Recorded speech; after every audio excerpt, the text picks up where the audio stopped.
Bom dia a todos, aqui é Remo Noronha com mais uma aula de Física ou Matemática e hoje a gente vai tentar tirar um pouquinho da confusão da cabeça do que é a gravidade zero, né? Eu ouço algumas coisas realmente que me arrepiam. Lógico, se você tem uma visão dogmática qualquer sobre isso, seja por questão religiosa ou pessoal, e você acha que é alguma coisa, você fique à vontade, mas nós vamos defender aqui a visão científica corrente, beleza? Basicamente, a ideia está aí porque eu vi algumas pessoas falando que quando chega uma determinada altitude, a gravidade não existe mais, por isso que é gravidade zero, ou também que não há como a gente ter uma ideia experimental básica do que é isso. Aí lá se vão daqui a pouco teorias da conspiração. Bem, vamos tentar desfazer essa confusão, beleza? Vamos pensar em um herói aí que está num elevador. E ele está com pressa e o elevador está se acelerando para baixo a 4 metros por segundo ao quadrado. Ele tem uma massa de 100 kg e qual vai ser o peso aparente? Bem, peso aparente vai coincidir com a normal, né? Então deixa eu pegar aqui a caneta azul, botar aqui a canetinha normal. Vamos, então, ó. Então, se a gente pensar em termos de física clássica, quais forças atuam sobre ele? O peso, que é a força da gravidade atuando sobre o corpo dele, e a normal. Normal vai ser o elevador empurrando os pés dele para aqui para cima, né? O que algumas pessoas nessas circunstâncias chamam de peso aparente. É o que uma balança iria registrar se tivesse aí, beleza? Sendo que o peso, por definição, é a massa que multiplica a aceleração da gravidade, beleza? Então, se eu colocar um eixo aqui para baixo, eu aplico a segunda lei de Newton, força é igual a massa que multiplica a aceleração do sistema, e a força é a força resultante, né? Então, peso menos a normal vai ser igual a massa que multiplica a aceleração do sistema. Então, botando a normal para lá, né, eu vou ter o peso, mg, menos ma, vai ser igual a normal. Então, o peso aparente, que é essa normal aqui, vai ser igual a massa multiplicado pela aceleração da gravidade local menos a aceleração do sistema. No caso específico, o quanto é que isso seria em matéria de números? Eu vou guardar porque eu vou fazer esse experimento aí com acelerações diferentes, né? Então a massa dele é de 100 kg, multiplicado por 10, né? Vou considerar a aceleração da gravidade de 10 metros por segundo ao quadrado, menos 4 dá 6, então esse cara aí vai estar com peso aparente de 600 newtons, ou seja, é como se fosse 60% do peso dele. Legal? Ou seja, conforme o elevador está descendo, acelerado a 4 metros por segundo, ele vai estar com a sensação de que o peso dele diminuiu. Tá? É o que e, inclusive, não é só uma sensação, tá? Se você colocar uma balança ali, você tem como medir isso. Aí você fala assim, poxa, mas isso não explica a situação. Então vamos dar mais um passo e pensar agora com aceleração de 8 metros por segundo, tá? Então, deixa eu ver aqui, normal, mg menos a. Então, ó, como as condições são as mesmas, a normal vai ser a massa que multiplica a aceleração da gravidade menos a. Você poderia repetir essa conta aqui, esse raciocínio todo, para poder chegar aqui, legal? Só não vou fazê-lo para o vídeo não ficar muito longo. Como agora a aceleração de 8 metros por segundo ao quadrado, o peso aparente, ou anormal, vai ser a massa, que multiplica 10 menos 8, isso aqui dá 2, então 200 newtons. Ou seja, 20%, o peso aparente desse cara aí vai ser de 20% do peso dele. Já perceberam onde eu quero chegar? Se a aceleração for para baixo de 10 metros por segundo ao quadrado, como é que vai ficar a sua conta? Normal, m, que multiplica g menos a. Então a normal vai ser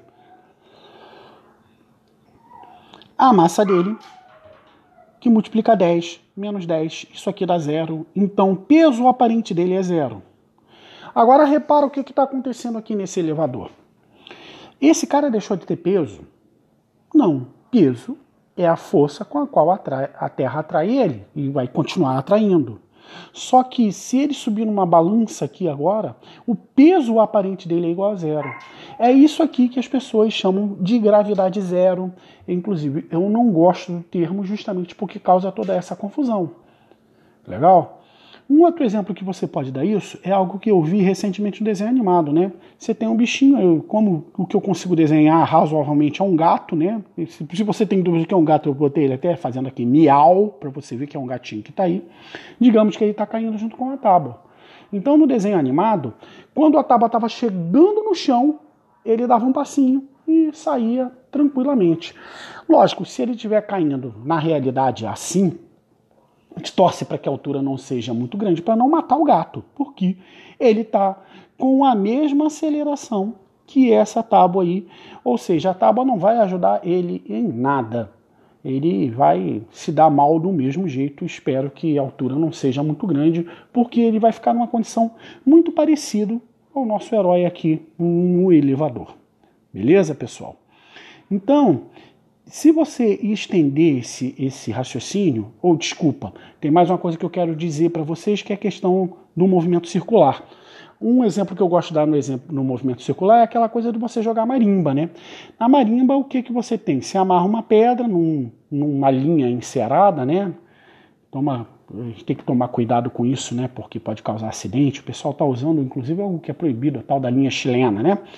E você vai girando ela. Você tem uma velocidade angular aqui que se traduz em uma velocidade tangente à trajetória, que é essa velocidade aqui. Só que você mantém o movimento circular porque você tem uma força centrípeta apontada para o centro da trajetória. Só que quando você larga o barbante, a pedra sai pela tangente e você consegue atingir essa velocidade. Então, a aceleração centrípeta, já tem uma demonstração aqui no canal, a velocidade ao quadrado dividido pelo raio, e pela segunda lei de Newton, a força centrípeta é a massa que multiplica a aceleração centrípeta. Se você juntar os dois conceitos, você pode imaginar o que acontece em órbita. Ao invés de um elevador, você tem o nosso herói aí numa nave espacial. Imagina que a nave espacial seja em formato de elevador aí, tem que pensar um pouquinho de ficção científica, né? Mas ele vai estar sujeito a uma aceleração que não vai ser igual aos 9,8 metros por segundo ao quadrado, porque a força que ele vai estar sofrendo é a força gravitacional. Inclusive, nosso herói aqui ficou horroroso, né? Poxa, que desrespeito à língua portuguesa, né? O nosso com 2 S, me perdoem aí, né? O que vai acontecer aqui é o seguinte: como a distância entre ele e o centro da Terra é maior, eu vou pegar a caneta de outra cor porque eu fiz a Terra azul, né? É maior, essa aceleração da gravidade vai ser um pouco menor. Mas o que importa é que ele e o elevador vão estar sob a mesma aceleração. Por isso é que não tem interação entre ele e o elevador em se tratando de força normal, em se tratando de peso aparente. Então, ele vai fazer uma trajetória aí muito parecida com a questão da marimba. Só que em vez de um fio puxando, quem vai estar puxando ele é a força gravitacional, que vai fazer com que ele tenha uma trajetória aí, se eu quiser ser mais preciso, ela vai ser elíptica, mas em determinadas situações fica praticamente circular. Como a força gravitacional é dada por uma lei universal, e aqui você também tem uma força centrípeta, que corresponde à massa, velocidade ao quadrado dividido pelo raio, igualando essas duas crianças aqui, você pode determinar a velocidade orbital para você manter um movimento aí praticamente circular, e também você consegue determinar qual é o período. Então, se você determina um período que é o inverso da frequência, você tem como fazer essa conta aqui, já fizemos isso no canal, você pode dizer quanto tempo vai demorar para dar a volta da Terra, levando em consideração a velocidade orbital, a velocidade angular, um montão de coisas aí que a gente poderia discutir. O importante que a gente está querendo falar aqui nesse determinado momento é que o que a gente chama de gravidade zero, na verdade, é o peso aparente do astronauta, que esse sim é zero.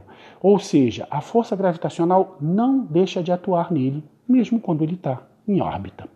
Tranquilo, pessoal?